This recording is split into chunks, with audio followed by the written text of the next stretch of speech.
O Senhor esteja convosco. Ele está no meio de nós. Proclamação do Evangelho de Jesus Cristo, segundo São Lucas. Glória a vós, Senhor.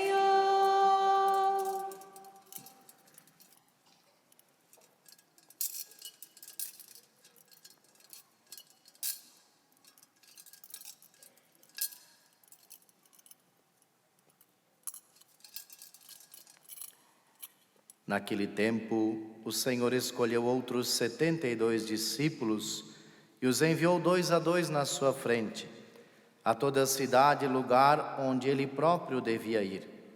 E dizia-lhes: a messe é grande, mas os trabalhadores são poucos. Por isso pedi ao dono da messe que mande trabalhadores para a colheita. Eis que vos envio como cordeiros para o meio de lobos. Não leveis bolsa, nem sacola, nem sandálias, e não cumprimenteis ninguém pelo caminho. Em qualquer casa em que entrardes, dizei primeiro: a paz esteja nesta casa. Se ali morar um amigo da paz, a vossa paz repousará sobre ele. Se não, ela voltará para vós. Permanecei naquela mesma casa, comei e bebei do que tiverem, porque o trabalhador merece o seu salário. Não passeis de casa em casa. Quando entrardes numa cidade e fordes bem recebidos, comei do que vos servirem. Curai os doentes que nela houver, e dizei ao povo: o reino de Deus está próximo de vós. Mas, quando entrardes numa cidade e não fordes bem recebidos, saindo pelas ruas, dizei: até a poeira de vossa cidade que se apegou aos nossos pés, sacudimos contra vós. No entanto, sabei que o reino de Deus está próximo. Eu vos digo que naquele dia, Sodoma será tratada com menos rigor do que essa cidade. Os 72 voltaram muito contentes, dizendo: Senhor, até os demônios nos obedecem por causa do teu nome. Jesus respondeu: eu vi Satanás cair do céu como um relâmpago. Eu vos dei o poder de pisar em cima de cobras e escorpiões e sobre toda a força do inimigo, e nada vos poderá fazer mal. Contudo, não vos alegreis porque os espíritos vos obedecem. Antes, fiquei alegres porque vossos nomes estão escritos no céu. Palavra da salvação. Glória a vós, Senhor.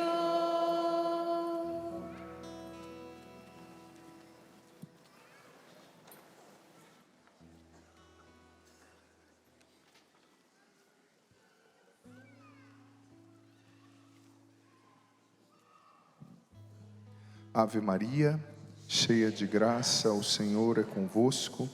Bendita sois vós entre as mulheres, e bendita é o fruto do vosso ventre, Jesus.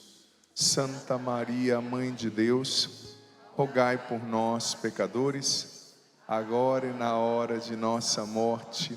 Amém. Meus queridos irmãos e irmãs, quem está aqui, quem está em casa, está um pouquinho frio aqui embaixo hoje, sim ou não? É? Que bom, você não vai dormir não, né? Esse horário é cruel, né, gente? Domingo à tarde. Mas se comer uma feijoadinha nesse frio, nessa hora ela começa, né? A digestão é complicado. Meus irmãos, vocês que chegaram agora, que estão visitando a Canção Nova, o padre já citou, mas para te colocar ainda mais dentro do contexto, nós estamos vivendo um acampamento de oração aqui na Canção Nova, neste final de semana, que tem como tema a libertação da mente ansiosa, que é título de um dos meus livros que fala sobre a realidade da ansiedade, não é? Quando transtormática, quando fora do controle, como que a gente pode, a partir de Deus, da espiritualidade, da fé, da palavra de Deus, encontrar caminhos para administrar melhor a nossa vida e para lidar com isso, né? Um tema muito relevante, muito atual. Muitas pessoas, eu explicava na pregação cedo, sobretudo adolescentes, jovens, e todos nós, pessoas mais velhas também, vivem uma dependência, não é, do celular, dependência das telas, o que está roubando muito a nossa capacidade de relaxar, não é? Um bombardeio de distração, é um bombardeio de descarga dopaminérgica, de dopamina, é um bombardeio de novidade. E o nosso sistema de recompensa do cérebro, como eu explicava de manhã, fica sobrecarregado com tanta possibilidade de entretenimento, né? Com tanta possibilidade de informação e assim sucessivamente.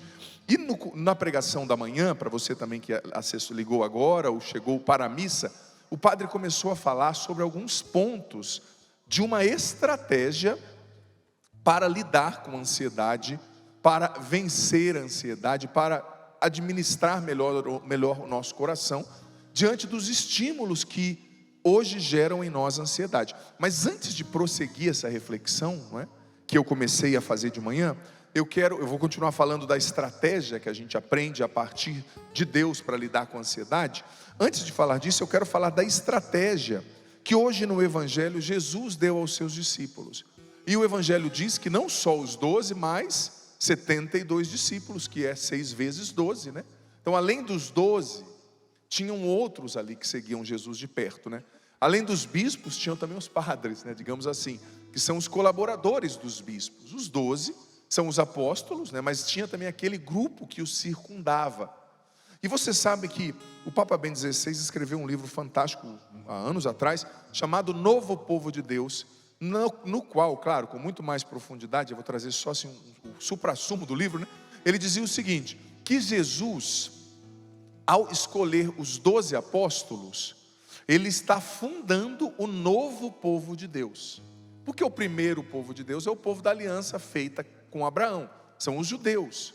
E tinham as 12 tribos de Israel, cada um dos filhos de Jacó, não é? Nós vemos lá, Jerusalém está onde é a tribo de Judá, né? Tem a tribo de Manassés, de Benjamim, de Dan, de Neftali, todo o território que quando Josué e o povo que andava por 40 anos no deserto conquistaram a Terra Santa, eles dividiram a terra, não é? Dentre as 12 tribos, só não a tribo de Levi não teve um território, porque eles eram sacerdotes, né? Os padres, e a tribo deles era a recompensa deles, o salário deles era o próprio Deus, era aquilo que o templo, que se realizava no templo, né? Então, Jesus está fundando um novo povo de Deus. Ao invés das 12 tribos, porque os judeus, diferentemente de um cristão que se converte para o cristianismo, é uma religião de nascimento, né? Não é uma religião de proselitismo, não se converte muita gente para o judaísmo. O judeu nasce judeu. Então, Jesus está fundando um novo povo ali, a partir dos discípulos, que ia sair para pregar o Evangelho, presta atenção, isso é importante, e iria cumprir a promessa que Deus fez a Abraão, de uma descendência numerosa, como as estrelas do céu, e os grãos de areia do mar, porque só os judeus não dariam essa descendência. Então, muitos dos discípulos, eles não eram da tribo de Judá, não é? De onde viria o Messias, como Jesus era. Eles eram de outras tribos. Então, Jesus começou um novo povo de Deus, uma nova aliança, que não era só quem tinha o sangue judeu, mas era aqueles que aderissem pela fé a Jesus, recebessem o batismo e vivessem no seu nome. E aí estamos nós, né? Como diz lá em São Paulo, é nós na fita, né? Aí vem os cristãos, somos nós, que não éramos judeus, mas fomos redimidos pelo sangue de Jesus, e pelo batismo nos tornamos o povo de Deus, a igreja. E Jesus enviou esses discípulos, e ele deu 9 orientações muito importantes. Repita comigo, 9 orientações. Mais forte, 9 orientações muito importantes. Primeira coisa, Jesus disse: saibam, tenham consciência que eu estou enviando vocês como ovelhas em meio a lobos. O lobo é o predador da ovelha, né? Então, se Jesus está dizendo isso, ele está dizendo, ensinando que todo discípulo precisa ter a virtude da prudência. Por quê? Porque o mundo é mau. Desculpa ser sincero, não estou sendo pessimista, mas a lei que rege esse mundo, o pensamento que rege esse mundo, não é o Evangelho. É a lei do dinheiro, é a lei do mais forte, do mais bonito, onde se oprime os pobres, onde as grandes corporações querem vender para você remédio que você não precisa, querem que você fique viciado na internet, porque quem mais gasta é o ansioso e o viciado, sabia? Isso é estatística. Para as grandes empresas, quanto mais ansioso você for, melhor, mais eles ganham. O ansioso não pensa, ele compra, não é? Por que você está concordando? Não entendi. Tem muita gente assim, ó, se você soubesse para a fatura do cartão desse mês, né? O ansioso compra, ele não pensa, não é verdade? Quanto mais ansioso que você tiver, melhor para o mercado. O ansioso é o que come mais, né? O ansioso é o que bebe mais, é o que compra mais, é o que usa remédio, é o que quer solução imediata para tudo. Então Deus está dizendo, cuidado, você é meu discípulo, você é batizado, seja prudente nesse mundo, esteja atento para perceber as ameaças. O que é alguém prudente, né? Tem mineiro aqui? Tem alguém de Minas Gerais? Mineiro é meio desconfiado, né? Você chega perto dele, vai te medindo assim, né? Depois ele vai chegando. Mineiro não é meio desconfiado, sim ou não? Então é meio prudente, ele vai vendo. Pô, eu não vou colocar o pé aqui, né? Imagina se eu estivesse andando e achasse que aqui continua. Não, tem um degrau, ué. Você tem que saber onde você está pisando. Então Deus está falando, o Senhor está falando, seja prudente diante das ameaças desse mundo que querem te escravizar. Gente, você sabe qual é a indústria que mais cresce no mundo ultimamente? Até mais que a indústria das armas, até mais que a indústria das drogas, a indústria das drogas legais, farmácia, remédio. Gente, antigamente você chegava numa cidade pequena, ali tinha 6 botecos, uma paróquia, né, um cartório. Hoje as farmácias, tem mais farmácia que boteco. Gente, tanta farmácia é o que dá mais dinheiro. Os donos de farmácia são riquíssimos, com todo respeito. Por quê? Porque a gente tem que consumir um monte de remédio. Cada vez mais. É medicação para dor, é medicação para ansiedade, é medicação para traição, é medicação para rejeição, e é medicação para emagrecer, né? Medicação para dormir. A gente está medicando o que não precisava ser medicável, né? Todo mundo, ninguém mais faz regime. Toma lá aquele remédio que eu esqueci o nome lá, que a galera está emagrecendo aí. Também nem quero falar o nome para não fazer propaganda do negócio, né? Sabe? É como se fosse uma lipoaspiração espiritual. O cara vai lá, aplica o negócio e emagrece. Medicação para tudo. A gente, cuidado. Jesus está dizendo, seja prudente.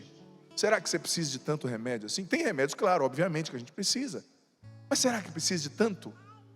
Tudo, gente, é medicável hoje. Prudente. Segunda coisa, não leva bolsa nem sacola. Confia na providência de Deus.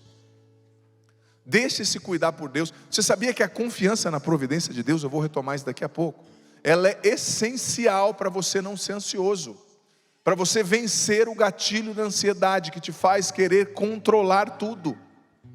Jesus está dizendo, não leva bolsa nem sacola. Por quê? Porque eu cuido de você.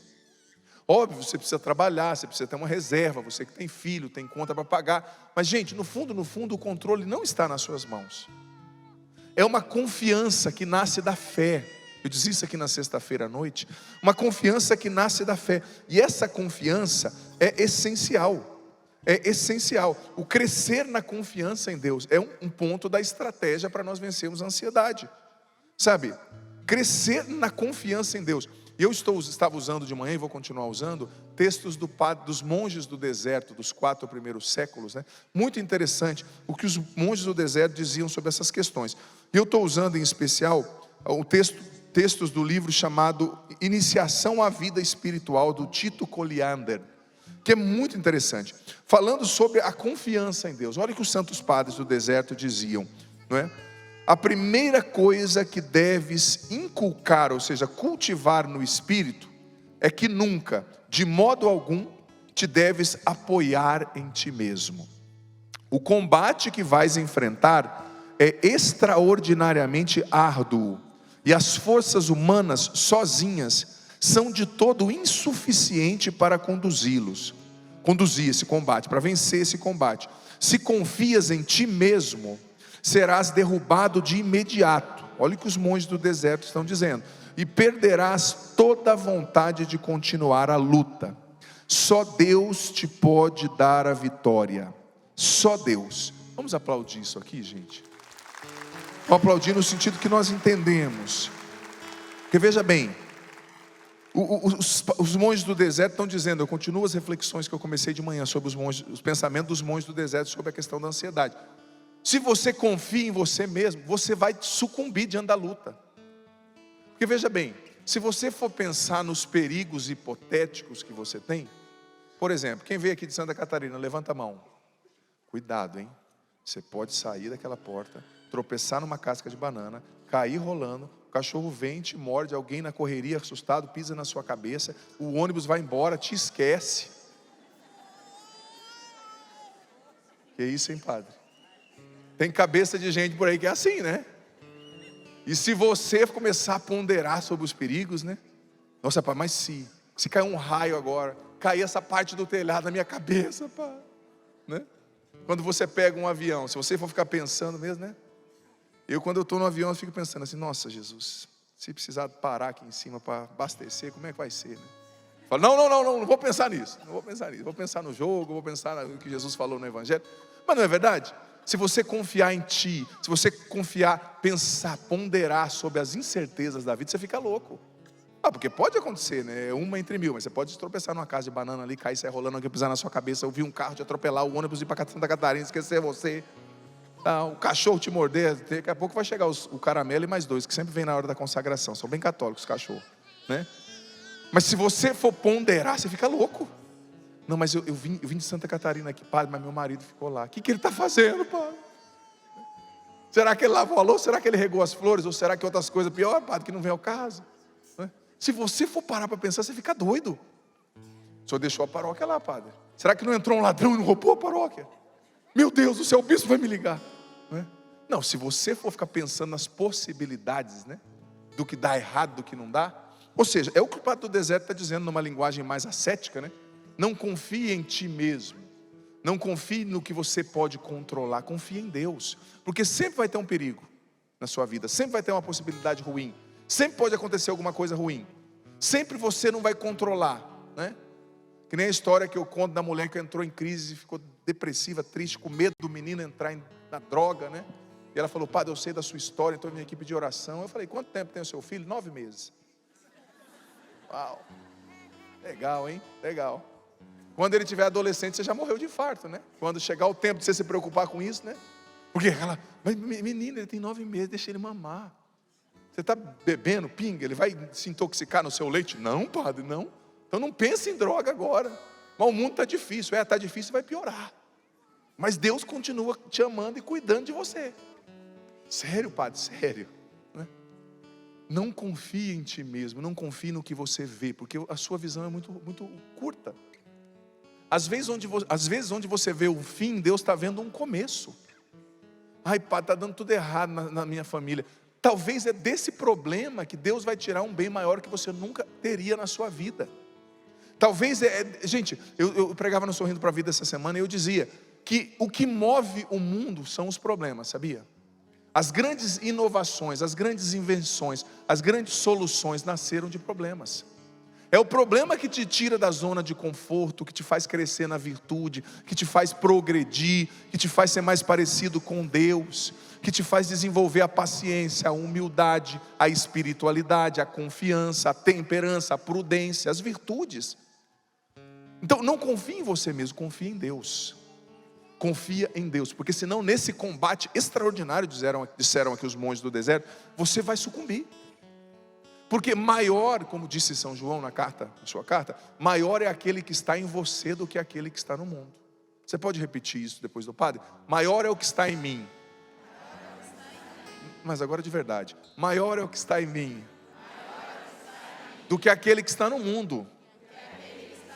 Maior é o que me defende do que aqueles que vêm contra mim. Isso é bíblico, está escrito lá no Salmo 27. Então, muitas vezes nós temos que parar de escutar as muitas vozes de medo, de confusão, para escutar a voz de Deus. A voz das possibilidades, como eu disse. Ai, padre, tenho medo. Nossa, e se eu engordar? E se eu ficar careca? Meu filho, você vai ficar pensando nisso, né? Confiar em Deus, saber que é maior aquele que está em você do que o que está no mundo. E como eu disse na sexta, o Senhor Deus é o Senhor do tempo. No tempo de depressão, de ansiedade, de medo que você está vivendo, Ele já está te preparando para as vitórias, para as bênçãos que Ele tem para você, que vão acontecer no tempo certo, sabe? E falando ainda da confiança, né? Desse conselho de Jesus, desse passo para a estratégia, para seguir Jesus e para vencer a ansiedade, eu quero trazer um outro trecho de São João Crisóstomo, doutor da igreja, falando sobre a confiança. Olha o que São João Crisóstomo ensinou. A fé e a confiança são brilhantes como um raio de sol. Elas permitem-nos ver Deus em todas as coisas e ver todas as coisas em Deus. Olha o que São João Crisóstomo, doutor da igreja, está nos ensinando. A confiança, a fé, ela nos permite ver Deus em todas as coisas. Padre, eu perdi aquela pessoa. Deus não deixou de agir na tua vida, de cuidar de você. Talvez aquela pessoa estava pronta para ser colhida, e você não. Padre, eu perdi o meu emprego. Ver Deus nessa perda de emprego. Se você perdeu o emprego agora, é porque Ele tem algo melhor preparado para você. Se o mundo fecha uma porta, Deus abre 10. É que talvez você precisa não só de um emprego para ganhar dinheiro, você precisa ser mais humilde, você precisa depender mais de Deus, você precisa confiar mais em Deus. Deus não vai te abençoar só dando dinheiro para encher a sua conta. Ele vai te abençoar fazendo de você uma pessoa mais parecida com Ele, para que você possa entrar no céu e alcançar a salvação. Não só ganhar benefício nesse mundo, gente. São João Crisóstomo diz: ver Deus em todas as coisas e ver todas as coisas em Deus, a partir de Deus. Ai, mas eu perdi o emprego, mas a minha casa está com uma infiltração, mas eu estou com um problema no casamento. Ei, as coisas continuam nas mãos de Deus. Não adianta você se desesperar, porque é isso que o diabo quer. Quando você cede ao desespero, você está dizendo sim à voz do diabo. Quando você confia, mesmo sem enxergar uma solução, você está dizendo sim à voz de Deus. E a gente tem que perder essa mania, gente, de achar que Deus só está conosco, só nos abençoa quando a gente tem vitória, quando a gente tem conta cheia de dinheiro, quando tudo dá certo no nosso casamento, quando a gente está bonito, cheiroso, rico, inteligente. Ué, onde Deus salvou a humanidade? Gente, numa cruz. Deus salvou a humanidade na pior humilhação e sofrimento e injustiça do mundo, que foi a morte de Deus, de um inocente, que era Deus encarnado. Então é na sua cruz, no seu sofrimento, que mais Deus está fazendo na sua vida, que mais Deus está te salvando, é que mais Deus está abrindo novas portas para você.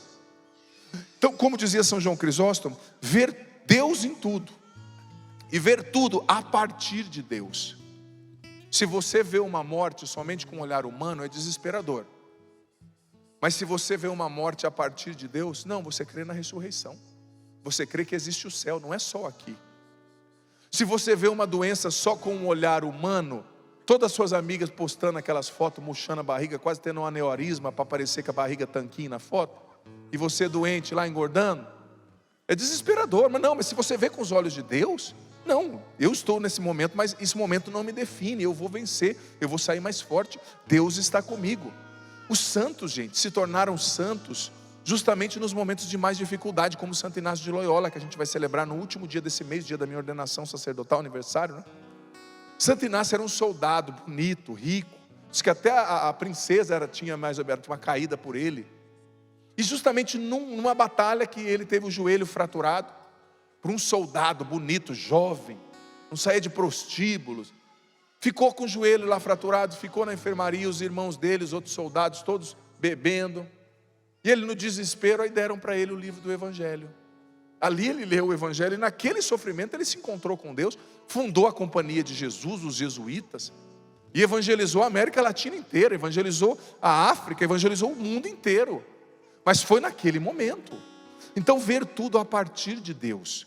Uma enfermidade não é o fim, ela pode ser um novo começo de uma nova história na sua vida, ou da sua salvação, a purificação para Deus te levar para o céu, sabe? Então ver tudo em Deus e ver Deus em tudo. Veja Deus em tudo, isso é ter fé, e isso te ajuda a vencer a ansiedade. Não leveis bolsas nem sacolas, ou seja, meu filho, você é meu, e do que é meu cuido eu, diz Deus para você. Meu filho, você é meu, minha filha, você é minha, e do que é meu cuido eu, seu pai. Essa confiança, gente, essa confiança. Depois o Evangelho continua: não saúde a ninguém pelo caminho. O que isso quer dizer? Os santos padres interpretavam isso aqui como: não se apegue. Para ser discípulo de Jesus, a gente tem que se desapegar, tem que ter liberdade interior, se desapegar das coisas, das pessoas. A partir do momento que você fala assim: sem aquela pessoa eu não posso viver, tem um problema. Tem um problema.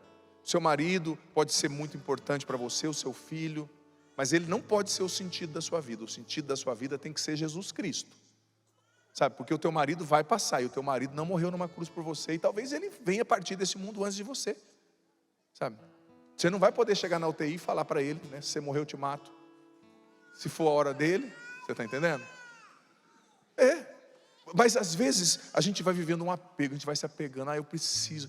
Eu fico triste, por quê? Porque morreu o meu bichinho. Com todo respeito, é duro. Mas Deus está pedindo, o coração livre. Eu saí daquela casa, eu estou triste.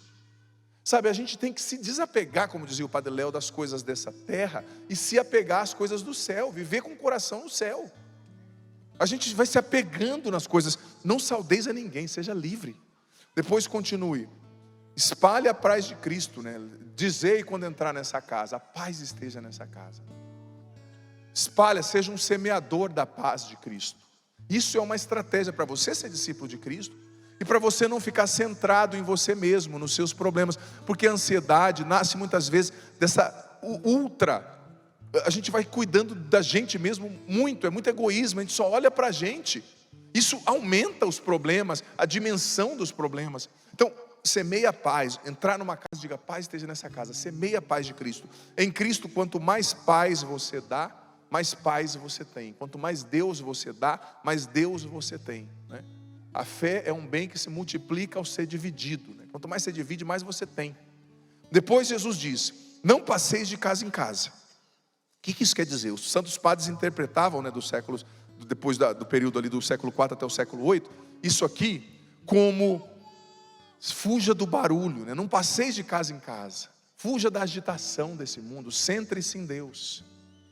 Fuja da agitação, não passa de casa em casa, não fica nessa confusão, né? Centre-se em Deus, fuja do barulho desse mundo. É aquilo que eu dizia na sexta e eu retomo. Nós fomos criados num jardim, gente. Nós não fomos criados num shopping, nós não fomos criados diante de uma tela, nós fomos criados num jardim. Então, para vencer a ansiedade, a gente precisa contemplar mais e visualizar menos. Sabe por que tem muita gente ansiosa? Ansiosa porque não contempla mais. Não contempla mais a criação, a natureza, o mar, as árvores, não faz uma caminhada na natureza, é só visualizando, é só tela, é só TikTok, é só WhatsApp, é só Instagram, é só série. Você foi criado num jardim, isso mostra que Deus te criou para ter uma conexão com a criação, com a natureza. Isso descansa a sua mente, desarma os gatilhos da ansiedade. Sabe, visualizar menos, contemplar mais. Você vê que quando Jesus, no capítulo 6 de Mateus, ele está explicando sobre a ansiedade, o que ele fala? Olhai para a TV de LED, é isso que ele fala? Olhai para o iPhone 16. Olhai para a nova série do Netflix. O que ele fala? Olhai para os pássaros do céu. Olhai para os lírios dos campos. Jesus está nos dizendo, no capítulo no qual ele fala sobre a ansiedade, tá? Mateus 6. A partir ali do 25 até o 34, onde ele diz no 34, buscar em primeiro lugar o reino de Deus e todas as coisas vos serão dadas em acréscimos. Ali ele fala sobre viver um dia de cada vez. Ali ele fala sobre não se preocupar com o amanhã. Ali ele fala para não ficar ansioso, não ficarmos ansiosos. Mas ele nos ensina, olhai para a criação. Olha os pássaros, olha os lírios. Olha o Deus que cuida de tudo. Ele também cuida de você. Então está dizendo, sai do barulho, não passa de casa em casa. Faz mais silêncio. Reza mais, quieto. Desliga um pouco a tela na sua casa. Sobretudo na hora da refeição. Tem que ter a cestinha do celular lá, para você pegar os celulares dos seus filhos. Se ficar todo mundo em silêncio, que fique, mas sem tela. Depois Jesus continua. Dê de graça o que você recebeu. Seja generoso, seja grato, né? No caminho anunciai, o reino de Deus está próximo. No caminho curai os doentes, ou seja, estratégia, olha só, ponto da estratégia de Jesus. Dê de graça o que você recebeu de graça. Muitas vezes para nos curar da ansiedade, gente, dos nossos problemas, nós precisaremos, sair do centro. Nós precisaremos ser mais generosos. Nós precisaremos dar de graça o que Deus nos deu de graça. A gratidão, a generosidade, a bondade, é um ponto dessa estratégia. O sair do centro. Depois Jesus diz, comam do que vos servirem, bebam do que vos derem. Ou seja, deixe-se cuidar por Deus. Deus cuida da gente através das pessoas. Deus cuida, por exemplo, nós que somos missionários, a gente toca muito nisso, né? Às vezes você não falou para ninguém, você está precisando de uma coisa, a pessoa chega e te dá aquilo que você está precisando, né? E tem gente que acerta, viu? O número do padre até 46 do pé e outras coisas. Não é fácil. Você dá um tênis para um missionário normal, né? Que tem pé pequeno, né? Vai brincando assim. Às vezes Deus vai cuidando da gente das pequenas coisas. Não só da gente que é missionário, óbvio, a gente consagrou a vida a Deus, mas você também. Deus quer cuidar de você. Às vezes você está agitado, Deus envia uma pessoa que você nunca viu. Te fala uma coisa ali na fila de alguma coisa, na fila da padaria. Você fala, de onde surgiu, né? Às vezes uma frase, um vídeo que vem para você, você fala, nossa, essa é a resposta que eu esperava. É Deus cuidando. Deixe-se cuidar. Depois, essa daqui é fantástica.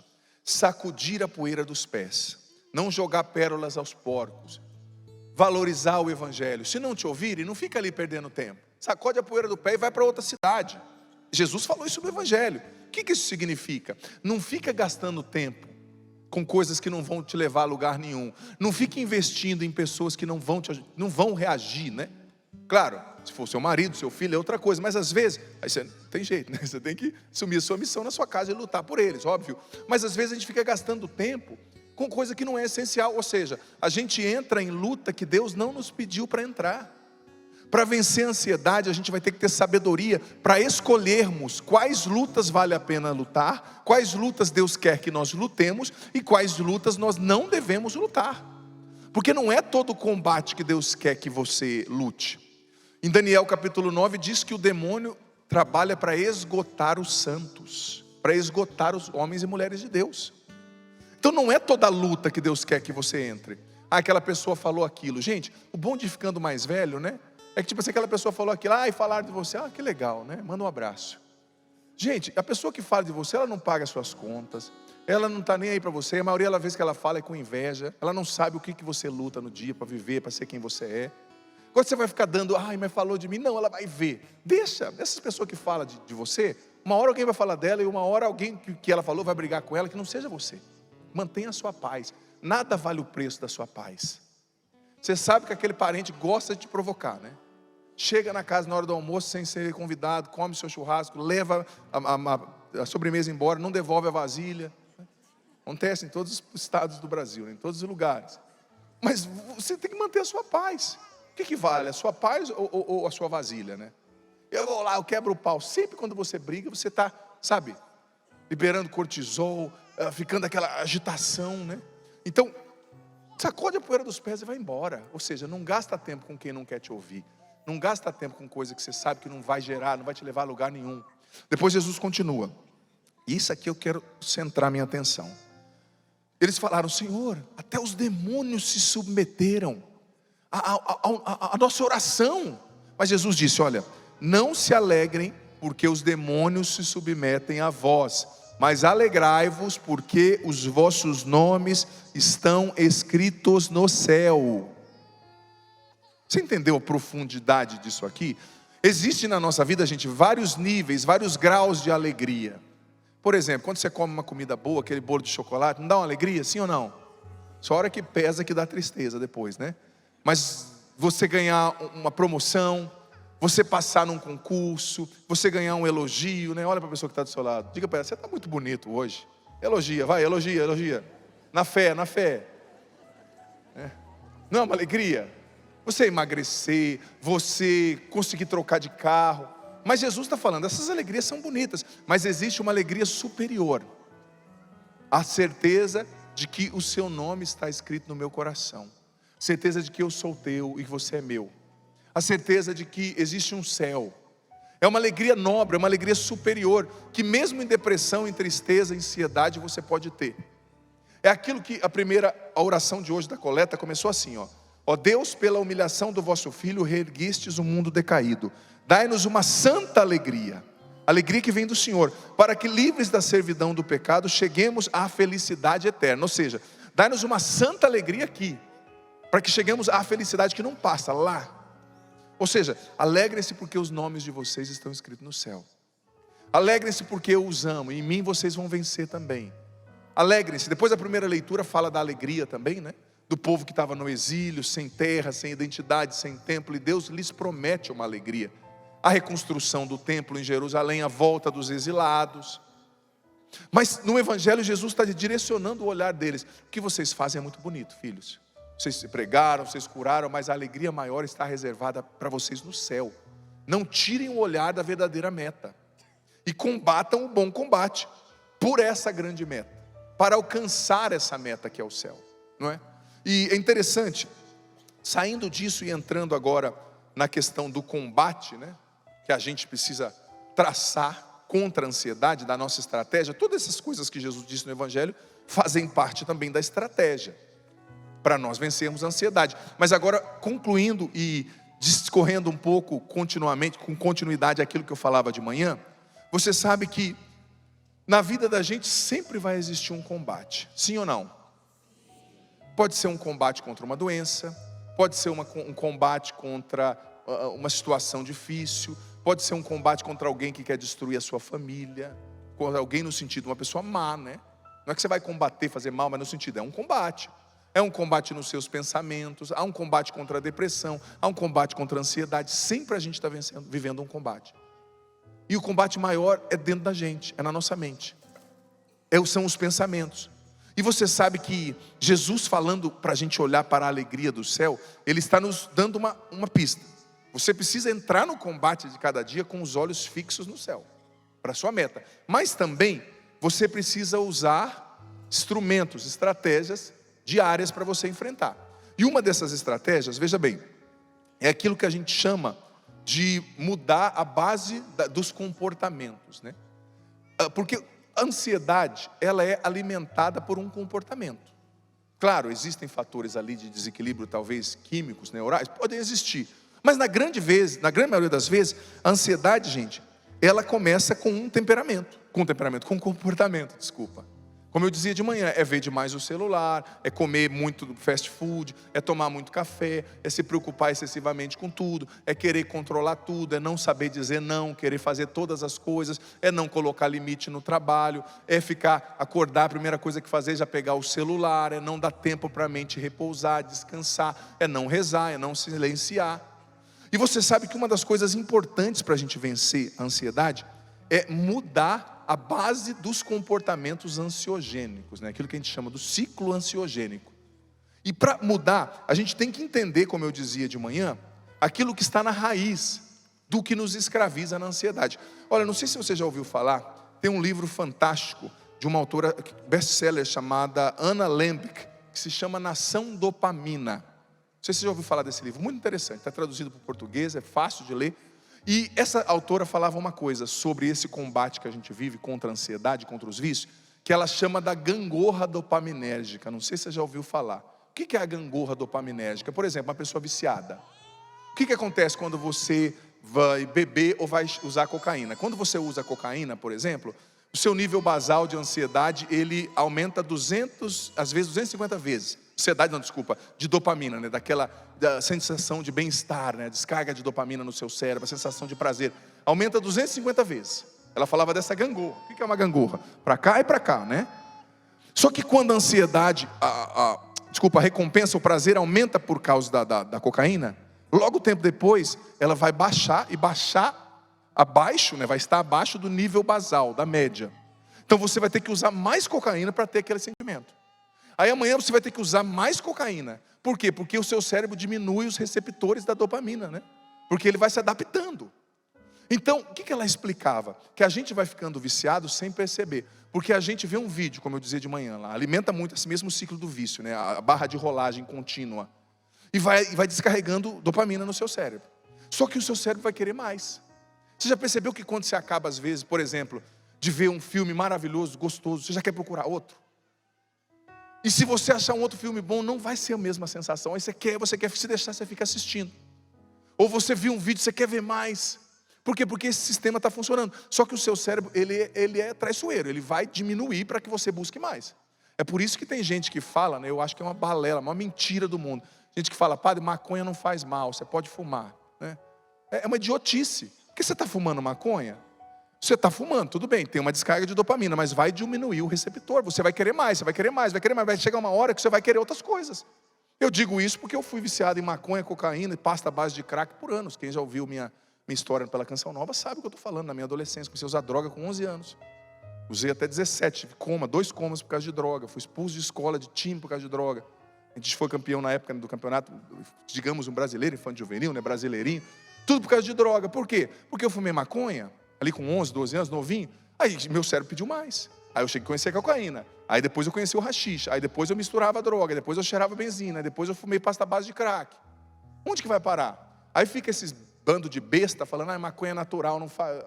Olha, não faz mal nenhum. É um bando de trouxa. Me perdoe, eu estou falando porque eu vivia. Não estou falando do que eu li. Vai falar para outro, né? Você acha que os padres são tontos, né? Vai falar para outra pessoa. A gente sabe o que a gente está falando e eu vim desse mundo. Então a pessoa está fumando maconha, vai pedir mais. E o seu cérebro sempre vai pedir mais. Por isso que a gente entra na ansiedade. Eu estou falando do vício, da droga. Mas isso também serve para o ciclo da ansiedade. Você está vendo o vídeo, ele vai pedir mais. Porque esse prazer ele é viciante. Ele vai pedir mais. Você está comendo aquele chocolate, vai pedir mais. Então você tem que trabalhar com o seu cérebro, dando para ele outras ferramentas. Aí ele quer só assistir, mas você vai usar, como eu falava de manhã na pregação, a parte racional, né, a parte mais sensata do cérebro, o córtex pré-frontal, e vai dizer, não, agora eu vou fazer uma caminhada. Você tem que educar esse sistema de recompensa do seu cérebro, mudando comportamentos.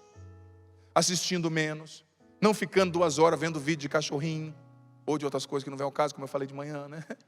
Não ficando, curiosando a vida dos outros e mandando mensagem. Por que você não tem uma iniciativa? Por exemplo, a partir de 9 eu vou colocar o meu celular dentro de uma caixa, eu só pego no outro dia, 7 da manhã. Ah não, padre, eu vou tremer a noite inteira, padre. Isso é difícil, como é que eu fico? É meu celular, não, é muito importante, né? Ai, padre, e o que pode acontecer nesse tempo? Nossa, é verdade, né? Quando não tinha celular, na noite, entre uma noite e outra, soltavam bomba atômica na cidade da sua família, sempre, né? O que tão importante assim que você não pode ficar? Tem que mudar o comportamento, ver menos vídeo, e contemplar mais a natureza, ler mais. Quando você lê, gente, você está fazendo um bem para o seu cérebro que você não tem noção. Então mudar comportamento é um combate, mas você tem que mudar comportamento. Continuando a reflexão que eu estava fazendo de manhã, para você que chegou na missa agora, para você entender, né? E os padres do deserto diziam uma coisa fantástica. Eles não tinham o problema da ansiedade como a gente tem hoje. Mas eles diziam assim, que ninguém cresce na ascese, na vida espiritual, ninguém vence a si mesmo, se não faz 2 coisas. Primeira, ocupar a mente com Deus. E a segunda, ocupar a mão com o trabalho manual. Essa é uma estratégia dos padres do deserto lá do século 3, viu? Que é muito eficaz para vencer a ansiedade. Ocupar sua mente com as coisas de Deus e ocupar, hoje, né, um dos padrões ouro para vencer a ansiedade é você ter um artesanato manual, fazer alguma coisa manual. Plantar uma horta, plantar flor, fazer crochê, fazer coisas com a sua mão, ter um hobby, não é? Que o hobby não seja comer somente, que esse é um hobby muito bom, né? Gostoso, às vezes eu faço também, mas que seja, coisas que você trabalha com a sua mão e você ocupa a sua mente com as coisas de Deus. Os padres do deserto, eles ocupavam a mão fazendo balaio e iam sempre repetindo versículos da Bíblia, sempre, o dia inteiro, Então a gente precisa voltar para o simples, para o orgânico, né? É tudo hoje tão processado em tudo, né? E outra coisa, nesse combate contra a ansiedade, contra os padres do deserto chamavam de demônios interiores, né?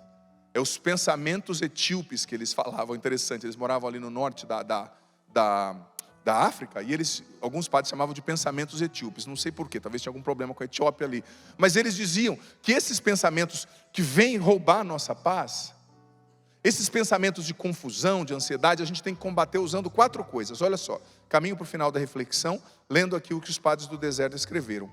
Aquele que empreende o combate interior, o combate contra os pensamentos disturbadores, necessita a todo momento de 4 coisas, presta atenção, 4 coisas, isso aqui está dentro da estratégia para vencer a ansiedade. Primeira, humildade, reconhecer a fraqueza, buscar ajuda. Segunda, grande vigilância, atenção ao que alimenta a ansiedade, atenção ao que alimenta o pecado, vigilância. Terceiro, vontade de resistir, ou seja, atitude combativa, mudança de comportamento, né? Reprogramação da mente pela neuroplasticidade, né? Como Kendall dizia, um médico que ganhou o prêmio Nobel no ano 2000, né? Reprogramar a mente.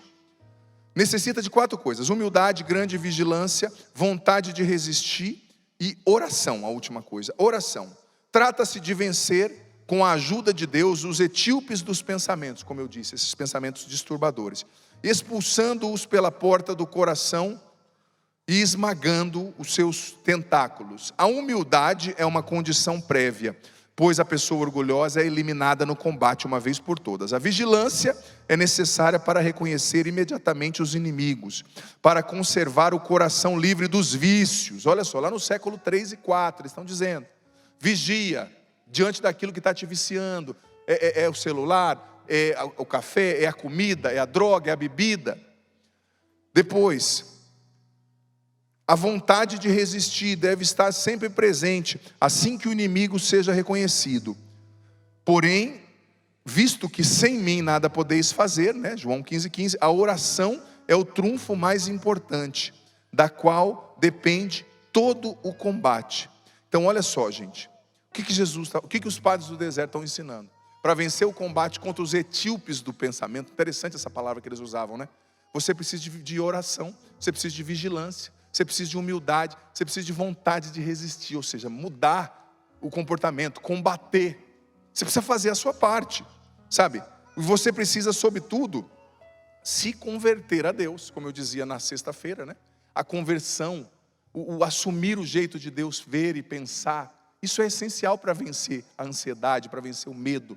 O estar em Deus, o ver tudo a partir de Deus e Deus em tudo, não é? Como dizia São João Crisóstomo. Amém? Vamos ficar em pé? Olha para quem está do seu lado e diga assim: Deus tem muitas bênçãos para você. Deus tem muitas bênçãos para você. Diga para essa pessoa: não fuja do combate.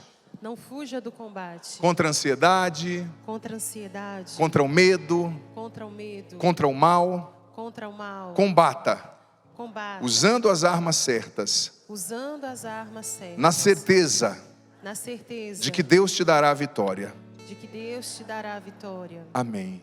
Amém. Levanta o seu braço direito comigo. Eu quero conduzir você a fazer uma oração agora.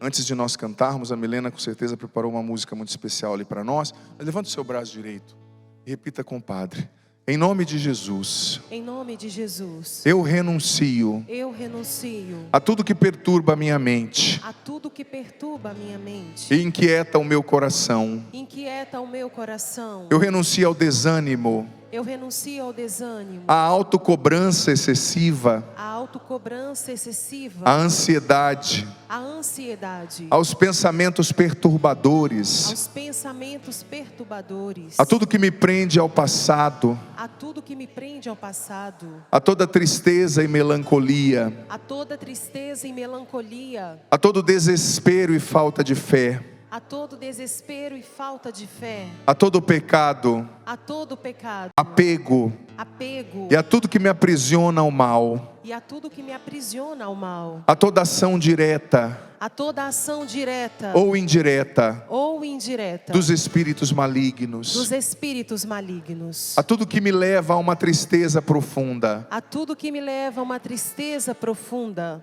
A todo egoísmo. A todo egoísmo. Dureza de coração. Dureza de coração. Orgulho. Orgulho. Falta de vigilância. Falta de vigilância. Falta de humildade. Falta de humildade. Eu renuncio a tudo isso. Eu renuncio a tudo isso. E a todo mal. E a todo mal. Em nome de Jesus. Em nome de Jesus. E declaro que Jesus Cristo. E declaro que Jesus Cristo. É o único Senhor da minha mente. É o único Senhor da minha mente. Dos meus pensamentos. Dos meus pensamentos. Dos meus sentimentos. Dos meus sentimentos. Da minha história. Da minha história. E eu te peço, Senhor, inunda-me agora. Inunda-me agora. Com o teu Espírito Santo. Enche a minha mente. Enche a minha mente. E o meu coração. E o meu coração. Com o poder do alto. Com o poder do alto. Coloca, Senhor. Coloca, Senhor. Tudo em ordem dentro de mim. Tudo em ordem dentro de mim. Nos meus pensamentos. Nos meus pensamentos. Nas minhas atitudes. Nas minhas atitudes. Eu quero, Senhor. Eu quero, Senhor. Ser conduzido pelo teu Espírito. Ser conduzido pelo teu Espírito. Eu quero, Senhor. Eu quero, Senhor. Ter um encontro contigo nesta tarde. ter um encontro contigo nesta tarde. Batiza-me no teu Espírito Santo. Batiza-me no teu Espírito Santo. Ordena o meu coração. Ordena o meu coração. Enche-me com os teus dons, Enche-me com os teus dons. com as virtudes do teu Espírito. Com as virtudes do teu Espírito. Liberta-me do comodismo. Liberta-me do comodismo. Inspira-me novas ações, Inspira-me novas ações. novos comportamentos. Novos comportamentos. Que em tudo eu faça a tua vontade. Que em tudo eu faça a tua vontade. Que em tudo eu busque a alegria do céu. Que em tudo eu busque a alegria do céu. Onde está a verdadeira felicidade? Onde está a verdadeira felicidade. Em teu nome, Jesus. Em teu nome, Jesus. Amém. Amém. Vamos cantar agora. Levanta os seus braços junto com a Milena. Vamos soltar a nossa voz. Tu és o Senhor da minha vida. Tu és o Senhor da minha história. O Senhor da minha história. Não vou temer. Eu não vou me desesperar. Me desesperar. Do início. Tu és o Senhor da minha vida. Proclame. Tu és o Senhor da minha vida. Tu és o Senhor da minha história. O Senhor da minha história. Não vou temer. Eu não vou me desesperar. Me desesperar.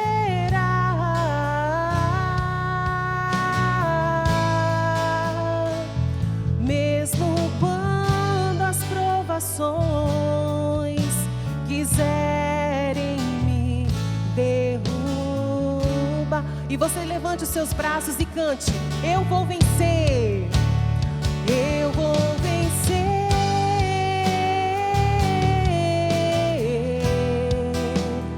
Eu vou vencer.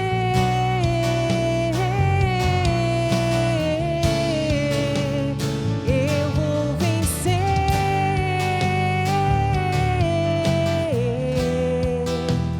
Deus cuida de mim. Deus cuida de tudo. Eu vou vencer. Proclame esta verdade. Eu vou vencer.